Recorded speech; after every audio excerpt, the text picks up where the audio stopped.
Killian Hayes is one of the most scrutinized players in the whole league. Being drafted 7th overall in 2020 NBA draft, Killian is yet to play a season where analytically he's at least an average NBA player. It's pretty simple. Killian currently doesn't have the right skill set to successfully put the ball into the basket, which leads to an atrocious offensive efficiency. Comically enough, Killian's 3-point percentage last season was the same as his playing time, 28. Also, the Frenchman was dead last by field goal percentages in all NBA, so naturally, in 3 years the Detroit Pistons fanbase slowly began losing patience with Killian. Some Detroit fans are already deeming Hayes as a bust by mentioning that he doesn't even belong in the league, so please, let me show you a different perspective to Killian Hayes. Killian Hayes made his debut in professional basketball back in 2017 when he was just 16. A few years later, Killian moves to Germany to a team that also participates in Eurocup, a competition that is one step behind EuroLeague. His dad, Aaron Hayes, was and still is a huge influence to Killian's basketball journey. Aaron was born in the States but played professionally in France, and accepted a French citizenship, also played in Eurocup. So the selling point of Killian Hayes was that at just 18 years old he had an exceptional talent to perform well on the defensive end, both individually and most importantly in Europe, being good at team defense. Having quick hands and the will to get out of screens fast enough to recover on your direct matchup, always doing his best to stay either in front or behind his man. Defensive advantages that most European young guards have to improve early on just to grasp any meaningful minutes on the floor.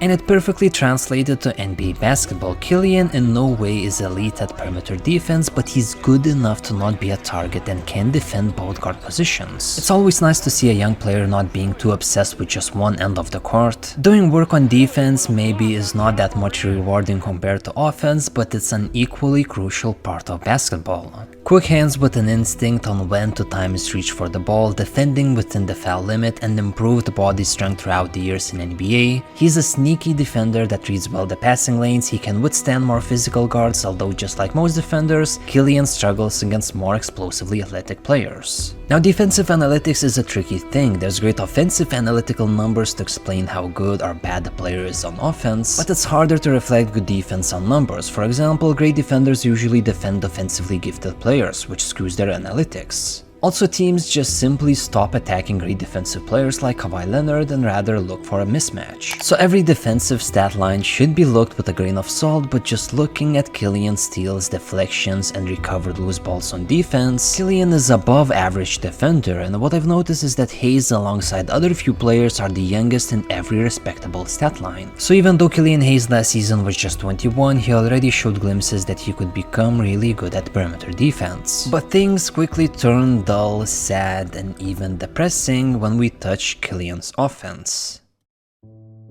Killian Hayes has the worst combination of weaknesses that a small player on offense can have. Killian possesses a weak offhand that prevents him from driving to his right and an unreliable jump shot. And NBA defenses are picking apart Killian. Grimes signals to Mitchell Robinson to position himself in front of Hayes, while Grimes takes away Killian's left stronger hand, and just take a look on how much space Hayes is being given by the Knicks defense on the right wing. Simply put, Hayes lacks any kind of confidence driving or even operating on the right side of the court. With the games I watched, I've never seen him penetrating to the right and finishing with the right hand. Killian also lacks a quick first step, he can't shake off guards, he's a below average driver to the basket even to his stronger left side. Thus, against stronger defenders, Hayes has zero confidence to make a play. Combine this with teams actually forcing Killian to make a move, either by giving him a driving lane to an offhand or giving him a 3-point shot by going under the screens, and offensively, you have a player with low self-esteem. Knicks were exposing Detroit's offense alongside Killian pretty heavily. They were daring him to shoot the ball, and Killian's incapability to spread the floor reflected even on his teammates. Detroit's first option on offense, Bojan Bogdanovic, was constantly double-teamed by defender that defended Killian, Jalen Brunson. Jalen was instructed to leave Killian just to bother Bojan. In most cases, Jalen is there to double-team a handoff to Bogdanovic, trap him, force him to get rid of the ball, and then to quickly come back to Killian. And this is another reason why sometimes Killian Hayes doesn't even get involved in any action. To play a two-man game with even Marvin Bagley back to the basket, you need to have a long-range threat.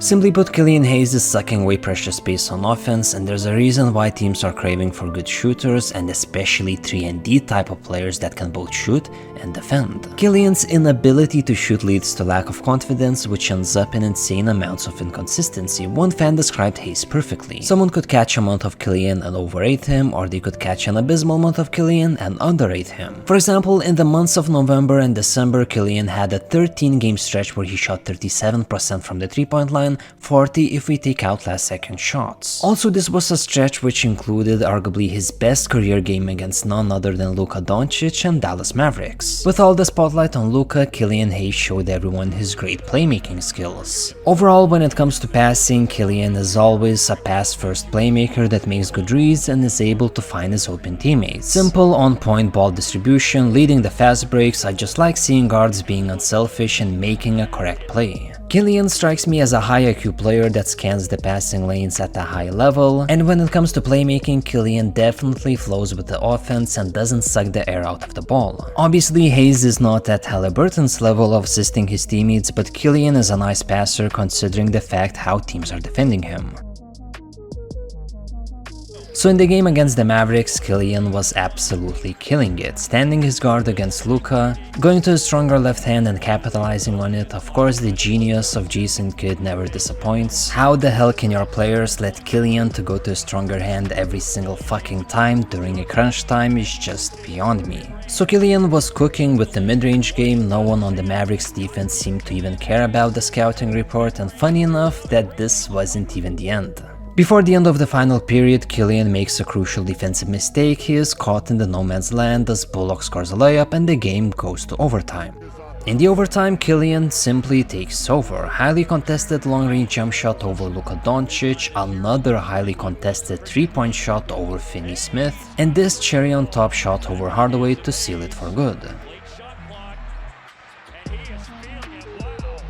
22 points, 8 dimes, 10 of 13 from the field including 2 clutch 3-pointers, and I really like this defensive play against Luka Doncic. Even though Killian is way smaller compared to Luka, he stays with him all the way to the basket. Great contest. Even though it's a foul, it's a great effort, and whether Killian truly fouled Doncic is up to debate.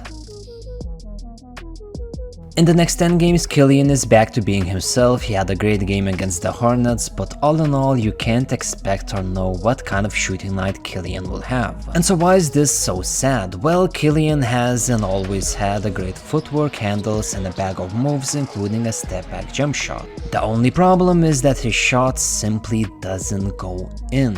It was like that even in Europe, under 30% shooting from the 3-point line, opponents going under his screens and challenging Killian to make an attempt. If Killian somehow manages to develop a respectable jump shot that opponents would close out, it's an entirely different ballgame. It opens up passing lanes, it opens up driving lanes, it would take Killian's playmaking to a whole new level. Of course, it's easier said than done. I followed Ricky's career since he debuted in the Olympics. He never attempted long-range shots, it was never in his arsenal. His stroke always looked slow, and he admitted that developing a jump shot is extremely difficult. It's not like it's impossible, but the mental gymnastics are insane. Every single NBA player during practices are hitting every single shot, but whenever the game starts and you need to do it in fast action while thousands of people are watching you is an entirely different thing. To make it worse, NBA teams are picking you apart. If they see any kind of weakness, they will take a knife and stick it to where it hurts the most. I've briefly talked about Detroit Pistons in my James Wiseman video. Killian next year will have actual competition. Cade is back, there's Shaden Ivey, also freshly drafted Thompson. So being a strong role player is the answer for Killian next season. Of course, if he manages to adjust to it. There's also trade rumors surrounding Killian, but ultimately I don't think that people should be giving up on a 22-year-old Killian Hayes.